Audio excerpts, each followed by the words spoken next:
I can fix this. Have read all my life. Wait. You may have learned some myths and I can help you understand better. Hello folks, welcome to Steve's Garage. I will help with your day-to-day vehicle repair issues. In this series I am going to be your vehicle repair myth buster. A common misconception: synthetics are too thin to stay in the engine. This is not true. In order for a lubricant to be classified in any SAE grade, it has to meet certain guidelines with regard to viscosity.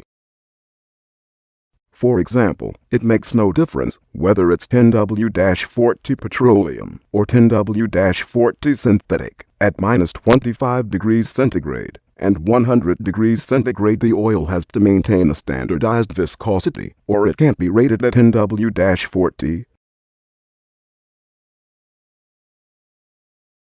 This video is powered by Automotix.